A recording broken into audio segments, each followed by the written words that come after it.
सुनैना संतोष की बात को सुनकर हैरान सी रह गई कि क्या बच्चा पैदा करना भी एक जिम्मेदारी है। ये तो दो लोगों के प्यार की निशानी होती है, जहाँ तक मुझे पता है। और मैं भी शायद इसीलिए एक बच्चा चाहती हूँ जो मेरे और संतोष के बीच के अधूरेपन को ख़त्म कर दे। पर क्या संतोष मुझसे प्यार नहीं करते? माना कि कुछ मर्द अपनी भावनाओं को जता नहीं पाते, पर उनके प्यार को महसूस तो किया ही जा सकता है।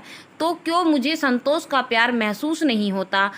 अब किस खुशी में ये बच्चा पैदा करूं? संतोष इस बात को क्यों नहीं समझते कि बच्चा पैदा करना मेरी जिद नहीं, मेरी ज़रूरत है, जिससे मैं उनका प्यार पा सकूं। और संतोष को क्या अपने बच्चे से कोई लगाव या प्यार नहीं होगा?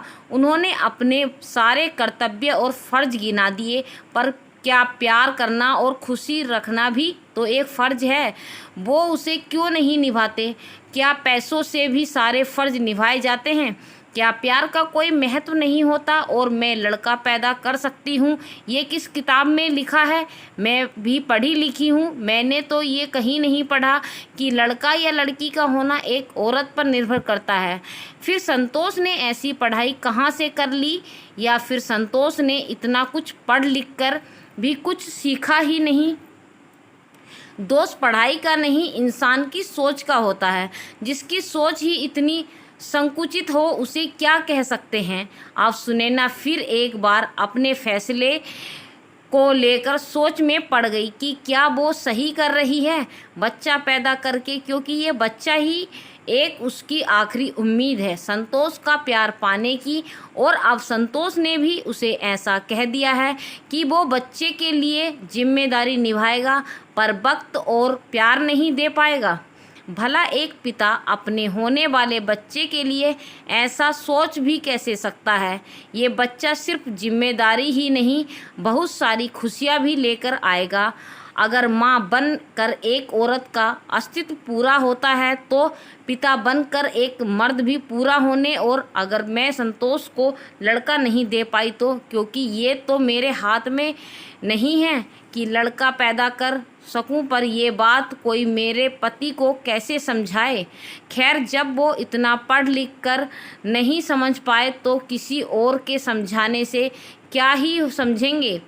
पर अगर मैंने एक लड़के को जन्म दिया तो शायद संतोष के दिल में मेरे लिए प्यार पैदा हो जाए और मेरा अकेलापन और मेरा सूनापन दोनों ही ख़त्म हो जाए। सुनैना अब बहुत बड़ी दुविधा में पड़ गई कि अब वो करे तो क्या करे। एक तरफ पति का प्यार पाने की चाहत, तो दूसरी तरफ लड़का न पैदा होने पर पति से बढ़ने वाली दूरियां। सुनैना जानती थी कि दरवाजे के बाहर उसका एक अलग ही चेहरा है, सबके सामने बस मुस्कुराता ही रहता है, अपने गम को अपने मन में छुपाए। इसीलिए जैसे ही वो बाहर जाएगी सब उससे यही पूछेंगे कि आखिर संतोष ने मुझे क्यों बुलाया था। पर मैं किसी को क्या ही बोलूं, जब मैं ही नहीं समझ पाई कि मुझे देकर भी संतोष ने मुझे कुछ नहीं दिया। पर पति पत्नी के बीच की ये बात बस इस चार दीवारी के अंदर रखना ही मेरा पत्नी धर्म है। इसीलिए मुझे अपने आंसुओं को पोंछकर बाहर की खुशी को बढ़ाना है, ना कि कम करना है। और फिर सुनैना एक बेजान सी हिम्मत बांधकर कमरे के बाहर आई। कमरे के बाहर आते हैं सब उससे पूछने लगे कि अंदर क्या हुआ, संतोष ने क्या कहा, कुछ ज़रूरी बात थी। सुनैना ने हिम्मत तो बहुत की थी कि वो बाहर सबके सवालों का सामना कर सके, पर सबके सवालों को सुनकर अब वो कमज़ोर पड़ रही थी। उसकी आंखों में अब उसका दर्द झलकने लगा था, जिसे दूर बैठी दादी सास ने पहचान लिया था। दादी ने सबको ज़ोर से डांट लगाई और कहा कि तुम लोगों को कोई काम धाम है या नहीं, और पति पत्नी के बीच क्या होता है ये क्या बताने वाली बात है। अब दादी के आगे किसकी चलने वाली थी? इसीलिए सब अपना सा मुँह लेकर अपने अपने काम में लग गए। और इधर सुनैना ने राहत भरी सांस ली और पल भर के लिए दादी को देखा।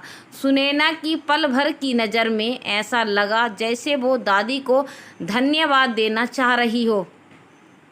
फिर वो ज़्यादा देर तक दादी से भी नज़र न मिला पाई और पूजा घर की तरफ चली गई। भगवान के सामने बैठकर सुनैना अब खुद की किस्मत को कोसने लगी और साथ ही अपने दुखों के लिए भगवान को भी, क्यों उसकी ज़िंदगी में इतने दुख लिखे हैं।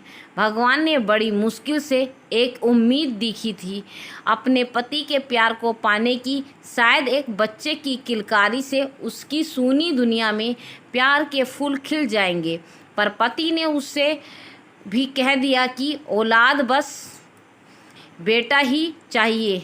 अरे मैं कैसे पैदा कर सकती हूँ एक बेटे को, जबकि ये मेरे बस में नहीं है। ये तो आपके बस में है ना प्रभु। आज तक मैंने आपसे कुछ नहीं मांगा, कभी किसी बात के लिए कोई शिकायत नहीं की।